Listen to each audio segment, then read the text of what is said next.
Hey guys, how's it going? My name is Josh and welcome back to another episode of Samson Sports. Today we'll be talking about the Kansas City Chiefs opponent, the Houston Texans, and their hopes in the 2016 NFL playoffs. So, if you were to predict a Texas team making a deep Super Bowl run before the season started, you would have picked the Dallas Cowboys.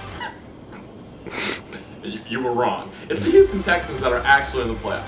And you never would have thought that the Texans actually would have made the playoffs because, one, they lost Arian Foster after he came back from injury. Two, they don't even have a quarterback. They have Brandon Weeden for 2 games, and apparently he won one of them.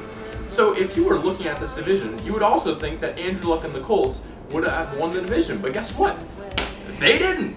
So now you have a team with backup quarterback after backup quarterback, and they should actually have Brian Hoyer back by the start of the playoffs. And then they also have J.J. Watt on defense. That's it. They have J.J. Watt on defense. That's pretty much it. But yet, that's good enough to make them one of the best defenses in the league. They also have Alfred Blue, who's a very underrated running back. So far this season, Blue has had a phenomenal year, and even in spite of Arian Foster's injury, the Texans still have been able to establish a good run game, which in the playoffs, we all know, if you can run the ball, you can be successful. Well, I guess Seattle didn't know that because they didn't run the ball from the 1-yard line.